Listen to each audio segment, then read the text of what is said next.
सध्या राजकीय वर्तुळात सर्वाधिक चर्चा आहे ती राष्ट्रवादी काँग्रेस अजित पवार गट पक्षातील वाढत्या अंतर्गत कलहाची। कारण पक्षातील दोन दिग्गज नेते आता आमने-सामने आले आहेत।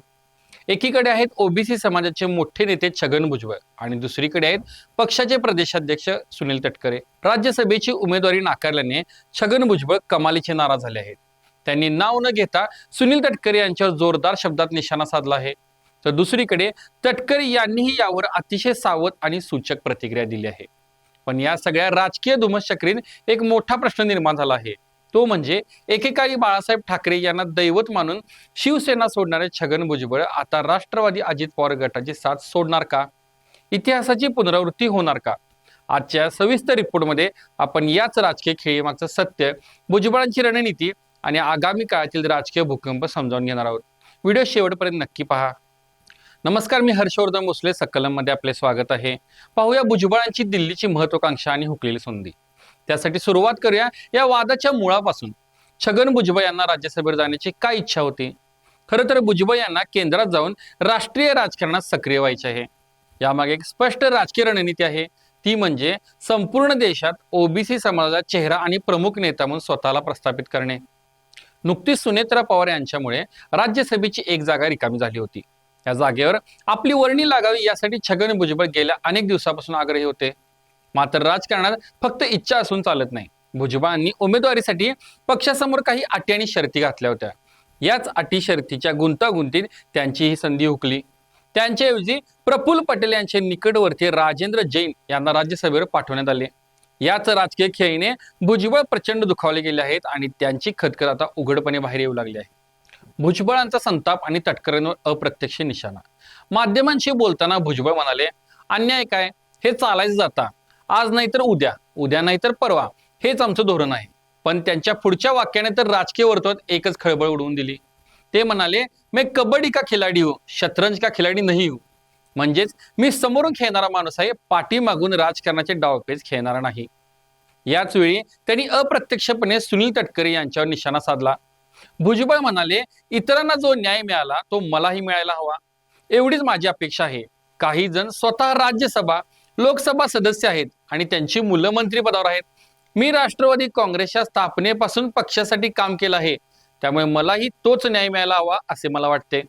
हा बाण थेट सुनील तटकरे यांच्या वर्मी लागलाय, कारण सुनील तटकरे स्वतः खासदार आहेत, त्यांची मुलगी आदिती तटकरे या मंत्री आहेत।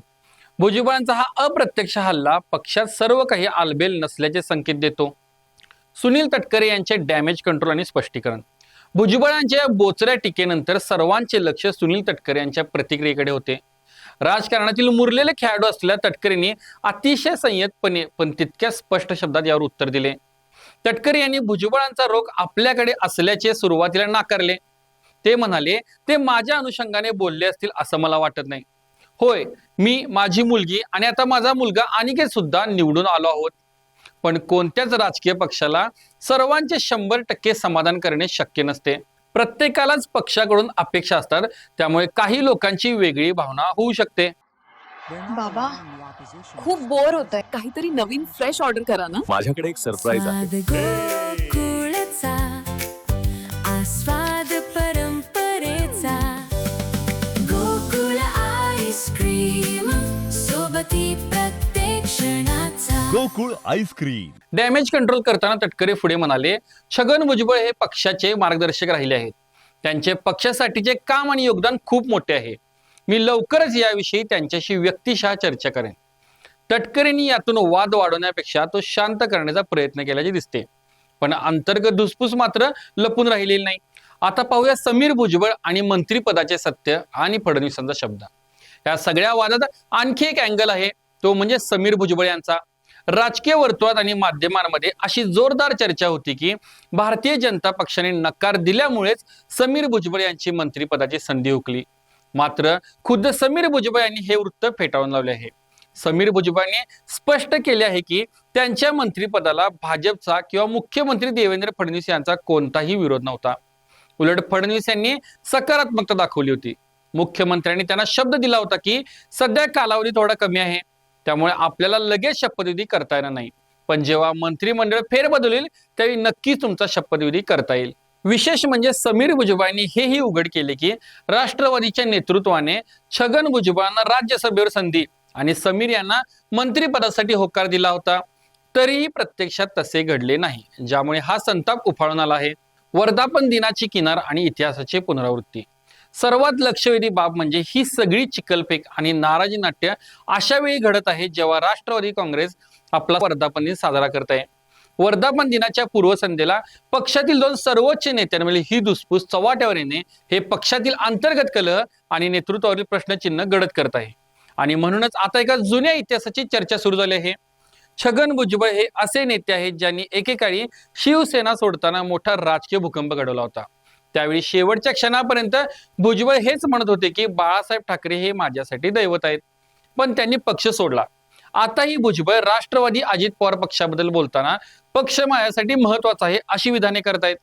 ही विधाने इतिहासाची पुनरावृत्ती करणार का, अशी दाट शंका राजकीय विश्लेषक व्यक्त करतायत. जर भुजबळांनी खरोखरच पक्षाची साथ सोडली तर आगामी विधानसभा निवडणुकीच्या तोंडावर राष्ट्रवादीचे खूप मोठे नुकसान होईल. शिवसेनेत भुजबळांनी अशी एक मोठी पोकळी निर्माण केली होती, तशीच पोकळी आता राष्ट्रवादीमध्ये निर्माण होण्याची शक्यता नाकारता येत नाही. आता पाहूया भुजबळांचा पुढचा डाव काय. छगन भुजबळ हे कबड्डीचे खेळाडू नक्कीच आहेत, पण राजकारणाच्या बुद्धिबळात त्यांना आता कोणता डाव खेळायचा आहे हे येणारा काळच ठरवेल. सुनील तटकरे यांच्या सोबतची चर्चा यशस्वी होणार की भुजबळ पुन्हा एकदा महाराष्ट्राच्या राजकारणात मोठा धक्का देणार, याकडे आता संपूर्ण महाराष्ट्राचे लक्ष लागून आहे. कुटुंबवादी राष्ट्रवादी काँग्रेस, न्यायाच्या नावाखाली घराणेशाहीचा खेळ. राजकारणात निष्ठेचं फळ काय असावं, तर म्हणे माझ्या मुलाला मंत्रिपद द्या. भुजबळांच्या या अशा आशयाच्या एका वक्तव्याने राष्ट्रवादीच्या सध्याच्या कार्यपद्धतीचे अक्षरशः वाबाडे काढले आहेत.